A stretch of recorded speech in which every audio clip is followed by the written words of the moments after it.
السلام عليكم ورحمة الله وبركاته. ازيكم يا حلوين؟ عاملين ايه؟ يا رب يكونوا دايما بخير وصحة وسعادة يا رب العالمين.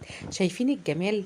شايفين؟ يعني مش عارفة اقول لكم، ده كله اتعمل من غير شواية اصلا، اتعمل في فرن البوتاجاز العادي كمان. معانا دلوقتي يعني فراخ بطريقة لطيفة قوي تشوي بجد، وطعمها تحفة في البيت، انضف طبعا من بره بكتير. هقولك على تركات حلوة قوي تعملي بيها الفراخ وتستوي معاكي، وتتبيلتها تتبيلة تجنن.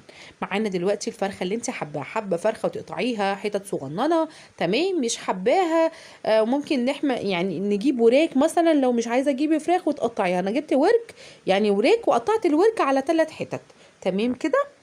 هقطع الفراخ واغسلها كويس قوي قوي، وانقعها كده في ليمون وخل وملح، ويتنقع شويه عشان الزفاره والنظافه، وعشان اللحم بتاعها كده يبقى نظيف تمام كده. وبعد كده هجيب عندي الخلطه اللي هضربها دي، اللي هتبل بيها الفراخ بتاعتي.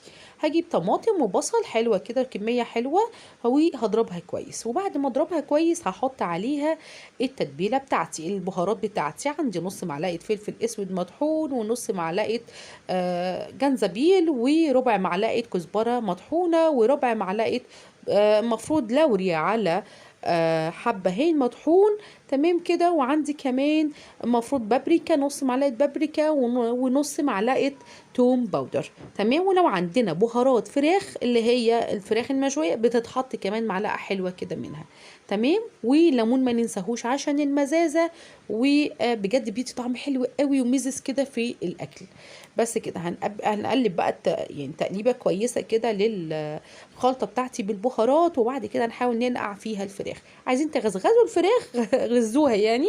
وكده انا ما عملتهاش كده بصراحه، لان هي اوريدي اصلا متقطعه تقطيع كويس يعني، فمش هتحتاج ان هي تتخرم يعني تمام. بصوا بقى، هنا التتبيله انا قعدتها ساعتين بس.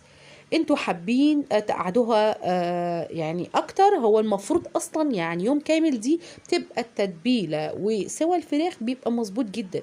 انما انا يعني عشان كنت مستعجله، فيا دوبك ساعتين، وساعتين برضو كانوا وقت كويس يعني.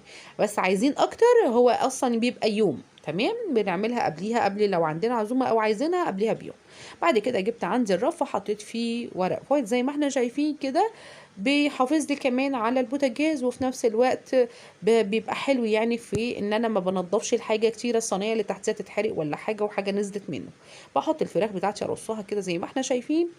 بعد ما ارصها احط عليها شويه تتبيله كده حلوه، واحاول اقلبها تبقى عليها، بتدي طعم حلو قوي برضو. وبعد كده احطها بقى في البوتاجاز بتاعي العادي خالص، مش الكهرباء كمان، وتحت الشوايه. بقلبها على الوشين بحيث ان كل وش يبقى خلاص استوى. بس كده. وبعد كده بروح جايباها زي ما احنا شايفين، وتطلع بقى معانا، وتبقى زي ما احنا شايفين كده، اللهم بارك، يعني شكل والطعم خلاص استوى.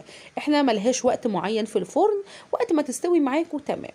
بصوا كده تجنن بجد يعني، طعم وريحة وشكل وحاجات تحفة يعني. بجد يعني كانت وصفة لطيفة حلوة. لو عجبتكم بقى ما تنسونيش بلايك وسبسكرايب وتفعيل الجرس عشان يوصل لكم كل جديد مني. دمتم سالمين، والسلام عليكم ورحمة الله وبركاته يا حلوين.